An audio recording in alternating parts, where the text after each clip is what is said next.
Hello, everyone. My name is Connor Riley, and on tonight's Connor in Coverage, I'm going to tell you why it doesn't really matter who Georgia plays. They're going to be just fine, most likely, when it comes to an ultimate college football playoff discussion.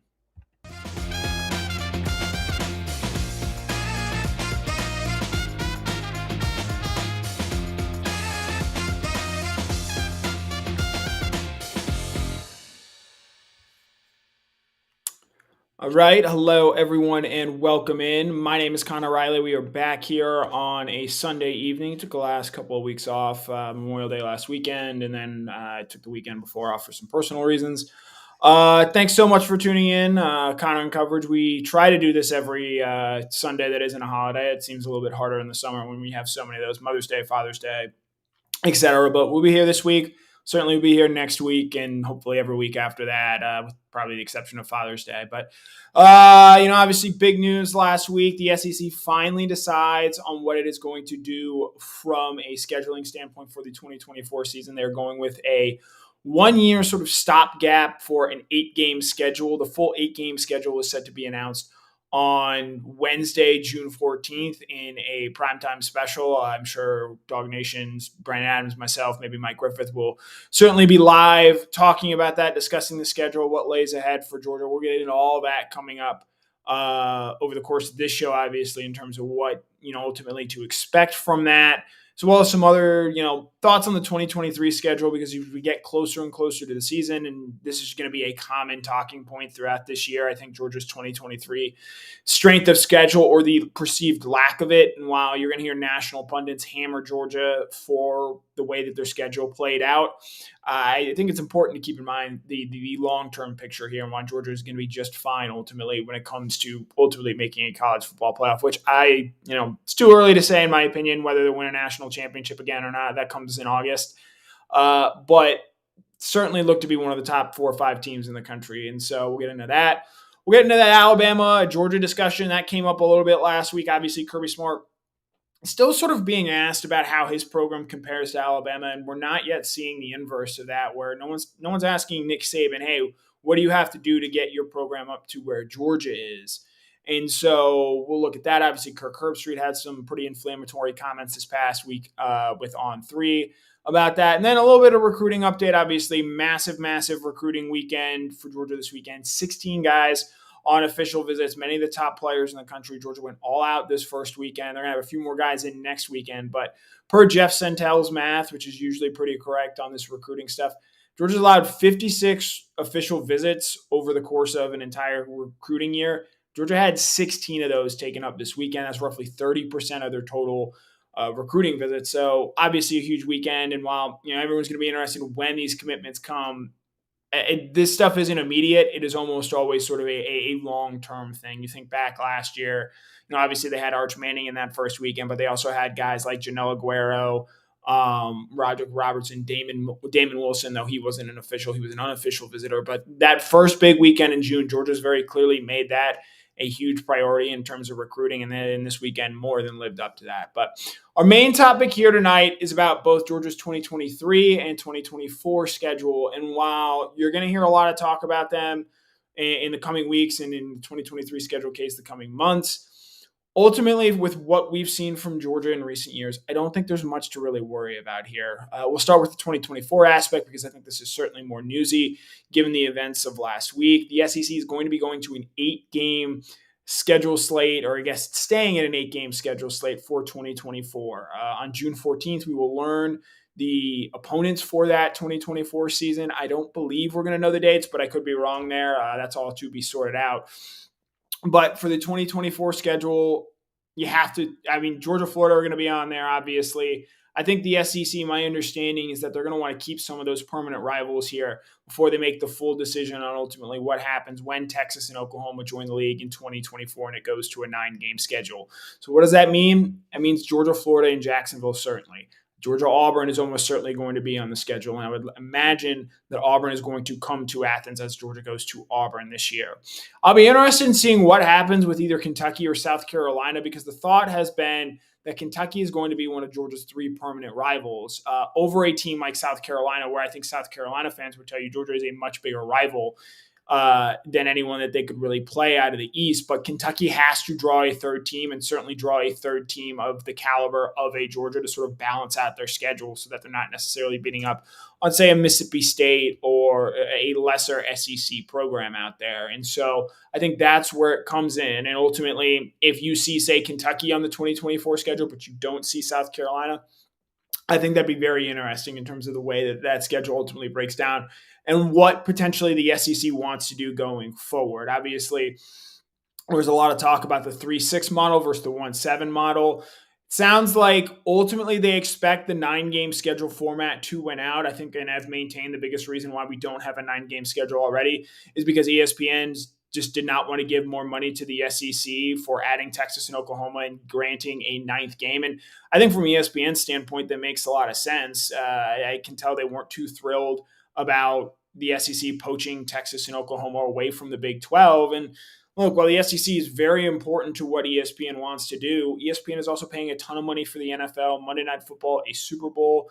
The NBA TV contract is coming up, and they are obviously going to be expected to put down a large amount of money on that. You have NHL rights as well, Major League Baseball. ESPN has its hands in a lot of pots, and I can totally understand why, after having just negotiated a newish TV deal that will start in 2024, I understand ESPN not wanting to re-up and re-give this league more money after the fact that that contract had already been drawn up. And so ultimately, I think when Texas and Oklahoma join the league, you do see it move to a 9-game schedule. I think Georgia is one of the few teams that right now has made it very publicly clear that it wants to have a 9th conference game, because part of the reason for that is ultimately Kirby Smart. It's not just Florida. He wants as many big marquee home games as he can get. I think that's a big reason why Georgia has scheduled the way that it is scheduled in the non-conference slate coming up in the recent years. Obviously at Clemson next, or not at Clemson in Atlanta in 2024, UCLA in 25-26, Louisville in 26-27, Florida State 27-28.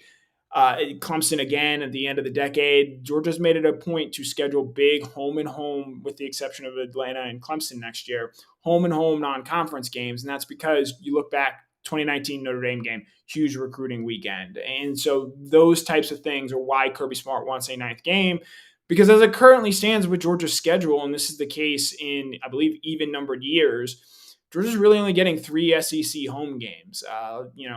Last year, the SEC home games, with the Florida-Georgia game being in Jacksonville and Georgia being the designated home team for that game, the only SEC home games that Georgia got last year was Tennessee, obviously, marquee event. Georgia was, with timing in that game, it coming after Alabama, a huge, huge weekend for the Georgia football program there. But other than that, you only had 2 conference games that were played in Sanford Stadium. You had, I'm trying to do this off the top of my head here, you had Vanderbilt, which, again, not really a marquee SEC opponent that is going to draw and attract a lot of people. And then an Auburn program that has been down and kind of been a mess. Those were your 3 SEC home games a season ago. You had to go on the road to Missouri. You had to go on the road to South Carolina. You had to go on the road to Kentucky. You had to go on the road to Mississippi State last year. And so I think the extra home game, whether or not, they ultimately decide to move Georgia, Florida out of Jacksonville, which it doesn't sound like that's close to happening at all. They just recently re-upped to continue that through the 2025 season in Jacksonville. Getting an extra home game puts Georgia on a more level playing ground there. And ultimately, I think the one thing that sort of gets lost with this schedule as well, with an 8-game schedule, look, fans just want bigger games. And this is maybe where college football has a disconnect with its fan base, and that, Georgia fans want to see Georgia play LSU more often. They want to see Alabama more often in Sanford Stadium. LSU hasn't been to Athens since 2013. Alabama hasn't been there since 2015. Neither of them have played in Athens since Kirby Smart became the head coach. I do think that when you see the new schedule for 2024, I think you're going to see one of LSU or Alabama come to Athens for that first season, for that 2024 season. I also think you're going to see one of Oklahoma and Texas on the schedule. Now, Oklahoma was originally supposed to be on Georgia's schedule for the 2023 season, but ultimately that game gets moved because they joined the conference, and that ultimately impacts the 2023 schedule, which we'll get to here in a bit.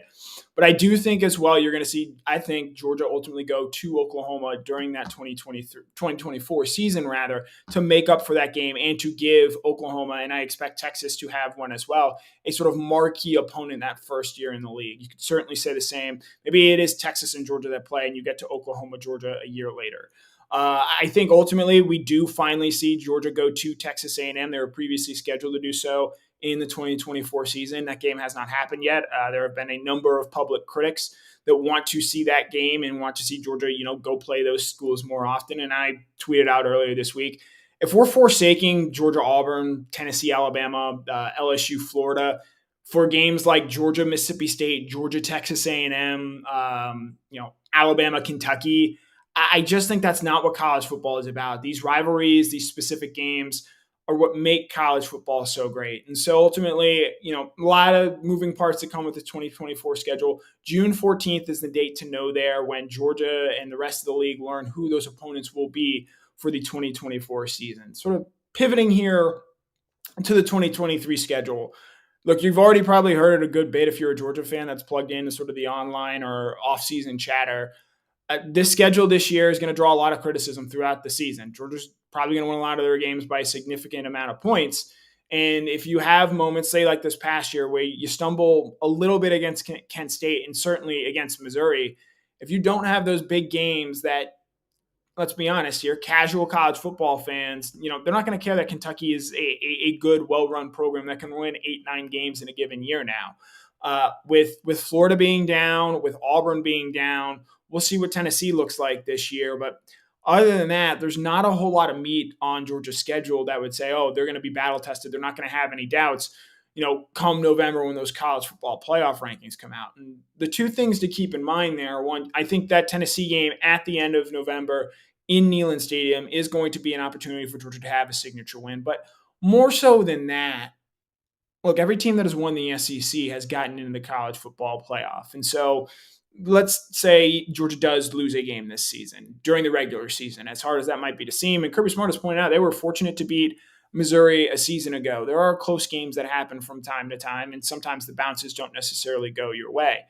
If Georgia still wins the SEC, whether as an undefeated team or as a one-loss team, they're getting into the college football playoff no matter who they play on their schedule. In this Georgia program, I think this last championship has shown it's now in an era, or getting certainly closer to, where they have the benefit of the doubt. Alabama has gotten this for a long time. I think more often than not, it's been deserved. This is what happens. This is what winning 6 national championships since Nick Saban took over the start of the 2007 season buys you. I think Georgia is getting closer, maybe not to that Alabama level, but to a level where they're going to get the benefit of the doubt no matter who is on their schedule and how they play week to week. Now, obviously, Kirby Smart's going to hate that I said that.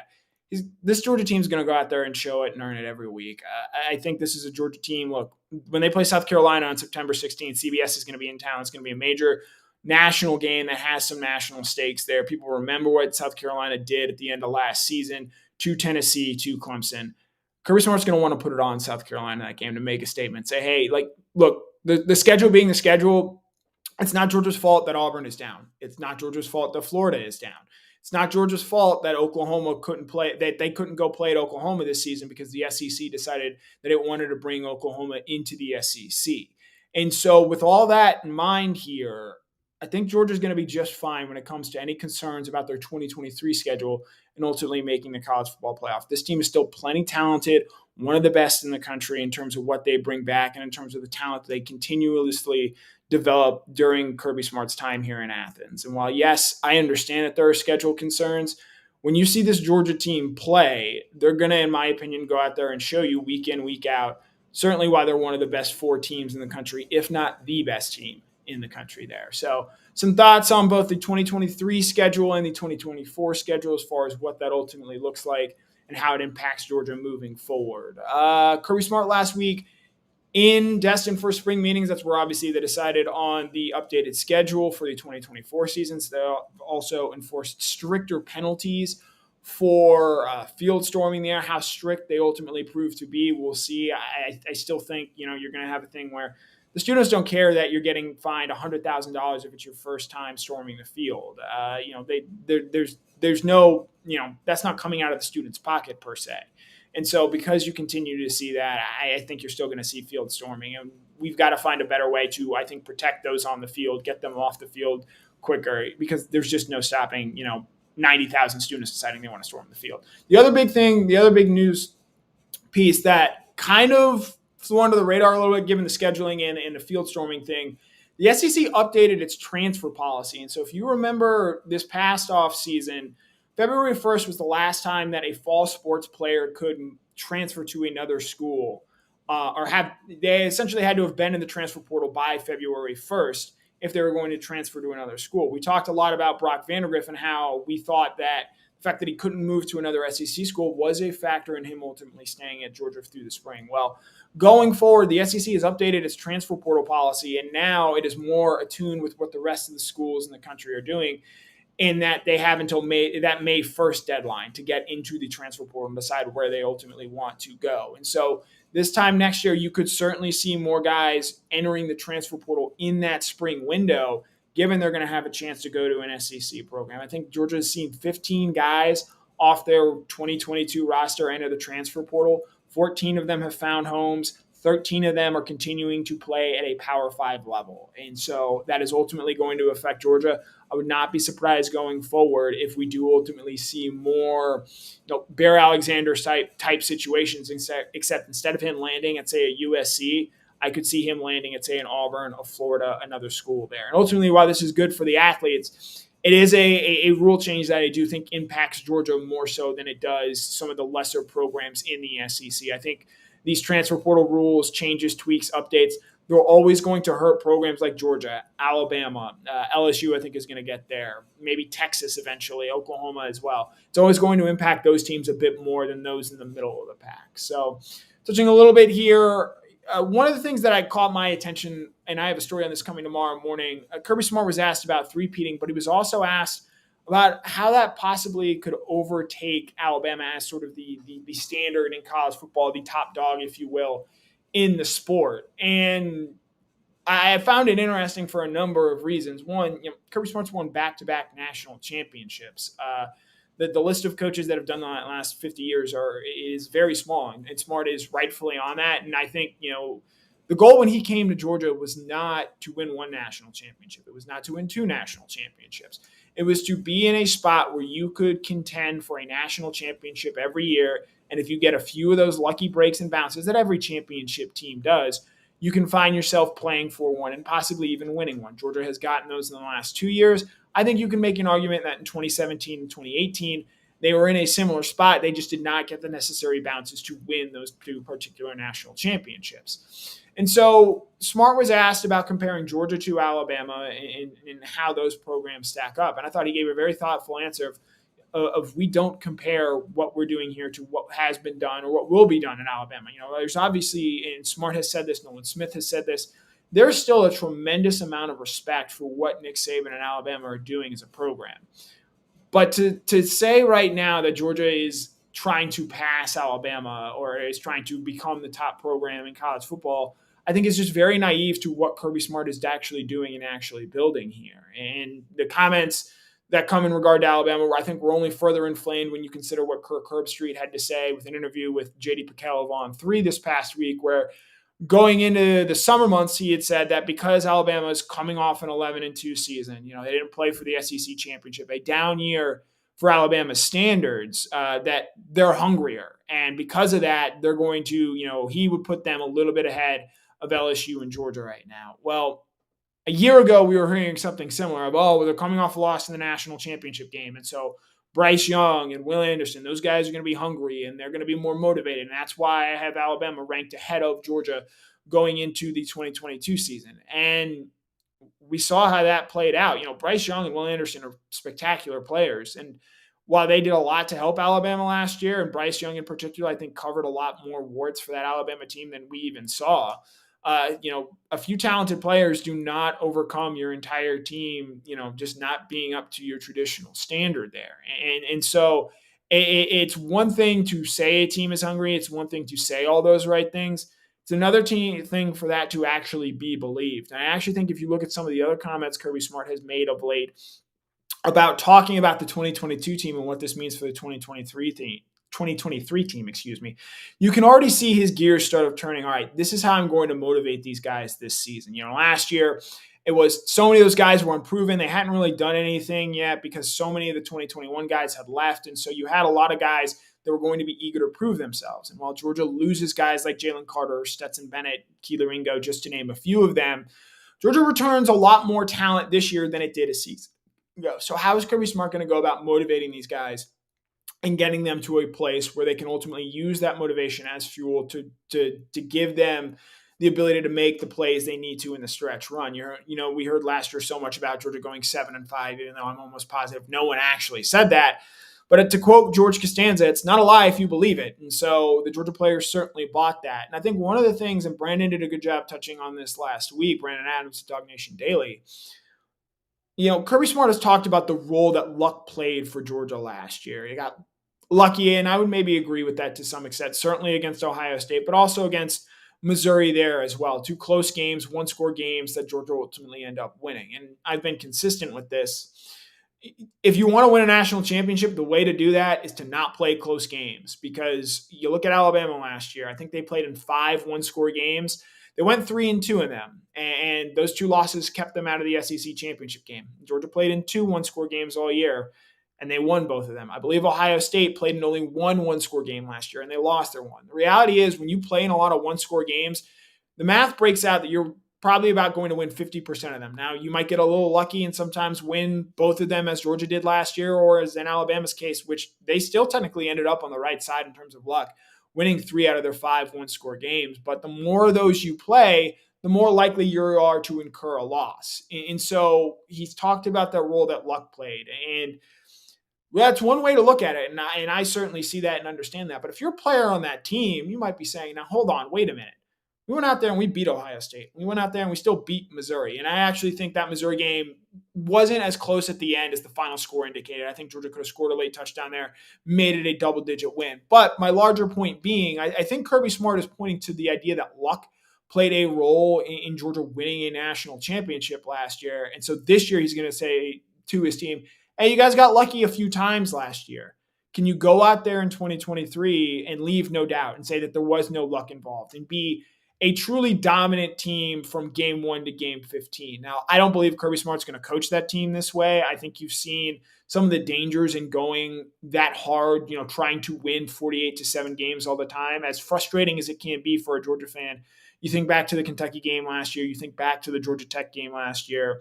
Georgia is so talented that sometimes Kirby Smart, I believe, feels the need to manufacture adversity for his team to sort of show that they can push through and fight through it. And ultimately that paid off, say, in the Ohio State game where they're down double digits late in that fourth quarter and need to go out there and execute to go out and win a football game. And ultimately they were able to do so in part because they slogged through a game against Kentucky late in the season, because they got off to a slow start against Mississippi State. And so with that idea out there, look, I think as long as Kirby Smart and Nick Saban are coaching against each other, those Georgia-Alabama comparisons are going to exist. He spent, technically, as hard as it is to believe with Smart going into his 8th season as the Georgia head coach, he still spent more time coaching at Alabama than he has at Georgia. And so I think with all of that in mind, these Georgia-Alabama comparisons, while they're going to be less frequent as time goes on, because I think Kirby Smart is going to continue to win national championships, they're still going to exist for quite some time. And so, while he's not publicly motivated to do so, I do think that Kirby Smart is ultimately going to keep using these comparisons to Alabama as something for his team to go out there and prove that, hey, look, I know you guys have won 2 straight national championships, but there are people out there that still don't think you're as good as the Alabama standard. And so I absolutely expect Kirby Smart to use some of that, to use what Kirk Herbstreit said last week as motivation for this Georgia team going into the 2023 season. And so touch a little bit there on what to make of the Alabama-Georgia comparisons, Georgia-Alabama comparisons.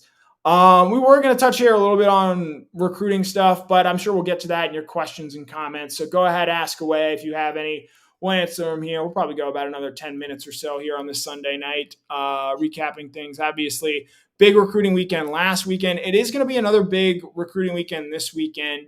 Clemson was really the only other program that went out and had an official visit weekend like Georgia. And Clemson, to their credit, I think, said, hey, if you want to come to the Clemson program, we're only doing official visits one weekend. And it's going to be the first weekend in June. And so if you want to come be a part of this program, this is the weekend that you need to be here. I think that's a smart but ultimately risky play by Dabo Swinney. We'll see if they get what they get there in terms of where the recruiting class and ultimately stacks up. But Georgia, a lot of the guys that were at Clemson this past weekend, guys like Mike Matthews, KJ Bolden, Sammy Brown, some of those guys are going to be taking official visits to Georgia this weekend, as we have now seen, the month of June, specifically with Georgia, that's where they want to get a lot of these official visits done. Some of these guys will end up taking them during the course of the football season, but I think Georgia's now in a spot where they want to do as much of their work as they can in the month of June.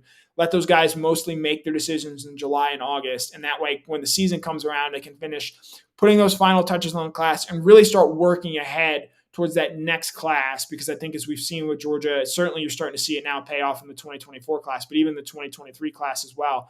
Some of the value that comes with working ahead in your recruiting class and what comes next there. So let's see. Thoughts, comments, questions you guys might have. Let's see. A lot of Bama chat in here. Not surprising. Let's see. Thomas T-Bone. Absolutely, Georgia can beat Alabama again. They have to play. Georgia has not played Alabama in the regular season since 2020. They have not played in Athens since 2015. They played twice during the 2021 season. Alabama won the first game in the SEC championship. Georgia got their revenge in the national championship game. I think there are a lot of people, Georgia fans out there, I would say even myself included, that ultimately they want to see more Georgia-Alabama games. It just feels bigger. As much as LSU earned its shot to the SEC championship last year, I think, one of the things that I want to see and I want to continue to see is ultimately those Georgia-Alabama games. Well, yes, Kirby Smart has answered the question of, can he win a national title? He's won 2. He's still 1-4 against Nick Saban. And so I would I'd like to go see those smart Saban teams match up a few more times, and ultimately Kirby get a chance to prove definitively he is as good as a coach as Georgia fans believe him to be in the eyes of the national media. I also, Nick Saban, greatest college football coach of all time. You're not getting any argument of that from me. College football is changing radically, and it's getting set to enter a new stage, a new era. And I will say, if we get a smart Saban, SEC championship game where one or both of those teams have to win it to get into the SEC or to get in the college football playoff this year, that's going to be simply a massive game, because going forward, and I didn't really touch on this when I was talking about the 2024 schedule, when it goes to a 12-team playoff, I think more often than not, the two teams playing in the SEC championship game are going to already be in the college football playoff picture. And at that point, they're just playing for who ultimately gets to be a bye, or who gets a bye game. And so I think Kirby Smart, and he's voiced some of the concerns about potentially being at a disadvantage when it comes to the SEC championship game. Does LSU, does Alabama, does maybe a Texas A&M get to the SEC championship game this year? We'll see. As a fan of the SEC, as a fan of getting to write about these sorts of storylines, I would like to see at least one more Georgia-Alabama game, because I don't know if we're ever going to see one, in the regular season, potentially with Smart and Saban again, just given, Saban is nowhere close to publicly announcing his retirement. At some point, the end is going to come for him. And so in terms of retiring, in terms of wanting to move on, and he put a lot of eggs into this previous recruiting class, and I think he's going to want to see this class sort of go through the 3-4 year cycle. But after that, we'll ultimately see what he decides to do. And so, if we do get another Smart Saban clash, specifically in this season, that would sort of, put the bow on the top of, what really I think defined the college football 14 playoff era, Smart versus Saban. You could mention Dabo Swinney there as well, as someone certainly sort of, vying for that national title crown. As it stands right now, Nick Saban has Nick Saban has 3 titles in the college football playoff era, though one of those was the 2020 season, which I'm willing to admit is a little different just given the way that season played out. Obviously, and look, I've said before, I think that 2020 Alabama team would beat a 2019 LSU team on a neutral field. But it's hard not to ignore some of the things that happened with that 2020 season. Clemson's got 2 national titles in this time. Georgia's got 2 national titles in this time. And so those 3 coaches have sort of defined this past era. Let's see. Frederick Meredith, this is a good point. The 2024 defensive line recruiting class, I believe Justin Green was a guy that was in town this weekend. Justin Scott, another big name to know there on the defensive line. Williams Narini as well there. Georgia's going to have to do really well, in my opinion, in this 2024 recruiting class when it comes to the defensive line because, well, I think they're going to be okay from a top-end standpoint of the guys that they have coming back and say for the 2024 season. They're losing a lot off this 2023 defensive line. Warren Brinson, Nazir Stackhouse, Zion Logue, all those guys are seniors. Tramel Walter will be out of eligibility after the season as well. And so when you lose a Bear Alexander and then you factor in the fact Georgia only signed 2 defensive linemen last year in Jordan Hall and Jamal Jarrett, it's a thinner defensive line moving forward than Georgia has had in years past. Now, you can ultimately see guys like maybe a CJ Madden, maybe a Gabe Harris moving from that outside linebacker position to a defensive line position. But Georgia, I think, really has to hit it out of the park here with the 2024 defensive line class. And I think they will. You know, Trey Scott has certainly earned the benefit of the doubt when it comes to his recruiting and development chops there. You know, they've had 4 defensive linemen taken in the first round of the last 2 drafts. I think they're going to be just fine. But that is one position I'm watching with some serious intent to see how Georgia closes in terms of that. Let's see.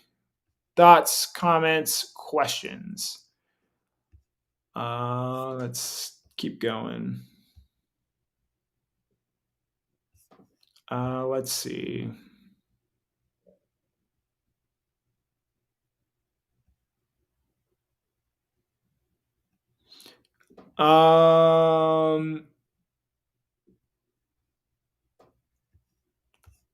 Trey, Brock Bowers isn't going number 1 overall for a couple of reasons. One, tight ends don't go first overall. The highest a tight end has ever been drafted, I believe, is number 4 overall when the Falcons took Kyle Pitts 2 years ago. 2, Caleb Williams is a fantastically talented player, and you know he just has the ball in his hands more often. I'll say this: there is, in my opinion, Marvin Harrison Jr. is an incredibly gifted football player.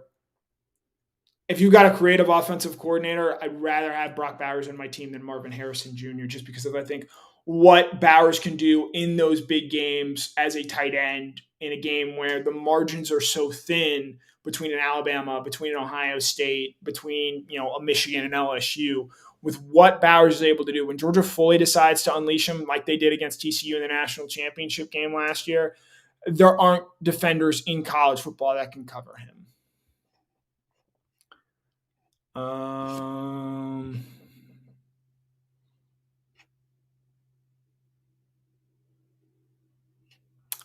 Joseph Kennedy, yeah, there's been a lot of chatter about Sammy Brown, 5-star linebacker out of Jefferson, Georgia.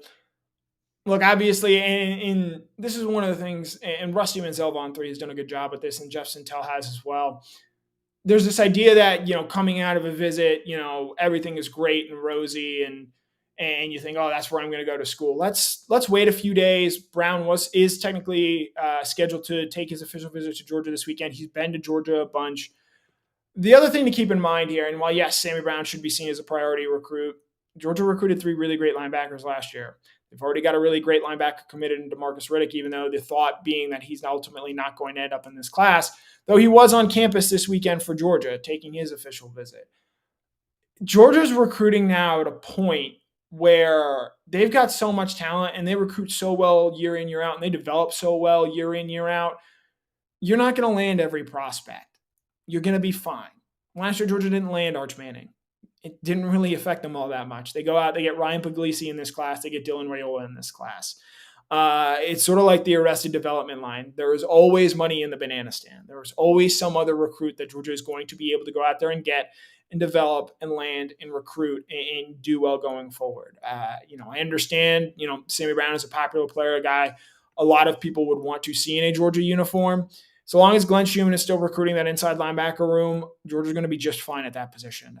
CJ Allen, Raylan Wilson, Troy Bowles, all those guys are going to be really, really good for Georgia. And so I understand that why you would want someone in Sammy Brown, because that's just sort of how recruiting works, sort of renewable resource. I also think that Georgia's going to be just fine at the end of the day. Last comment here. This is a good one from Trey Dowdy. Are we in the golden years and not aware of it? We are in the golden years. I think most rational Georgia fans are aware of it. Now, obviously, there are always going to be people online complaining, hemming and hawing, being negative. That's just sort of how the world operates these days. But I think if you talk to most Georgia fans, and I'll even include myself among this, as someone who's been covering this program on and off in professional ways since 2014, if you told me as a college junior when they lost at home to Georgia Tech in one of the most frustrating ways possible, yeah, hey, within a decade, this team's going to win back-to-back national titles and pretty clearly going to be the favorite to win a third straight national championship.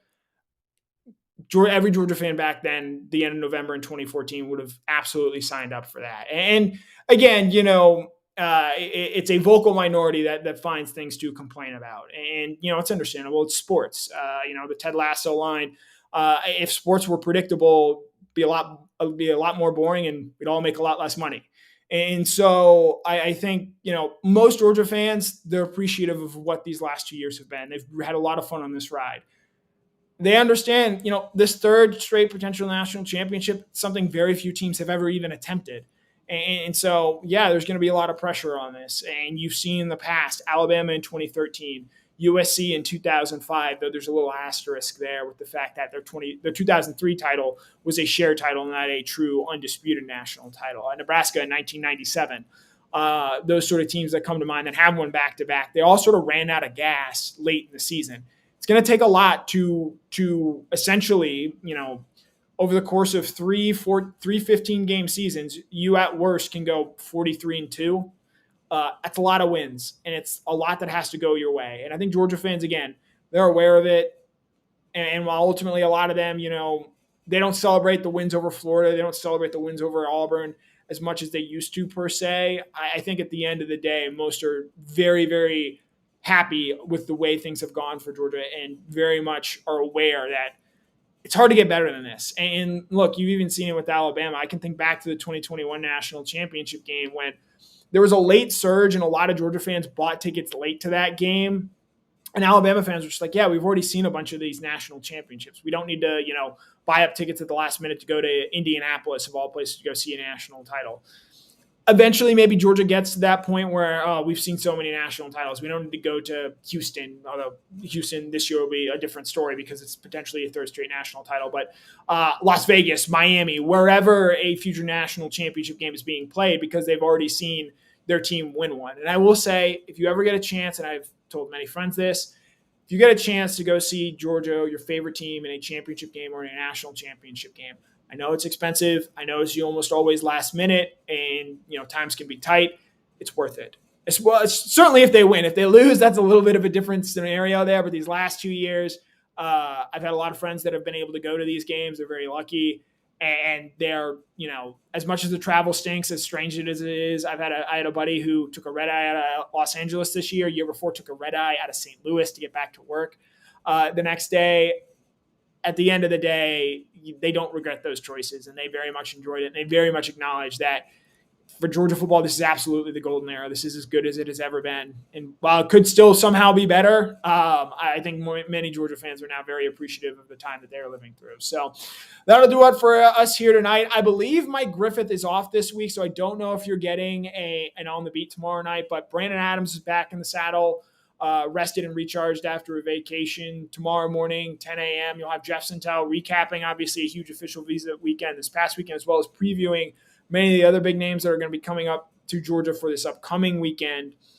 And so if there's any big news, obviously recruiting stuff, we will certainly give you guys the latest there. But thank you guys so much for tuning in. Back here on Sunday nights. We'll be back here again next Sunday night. That is the plan. So thank you guys so much for tuning in. My name is Connor Riley. This has been Connor in Coverage.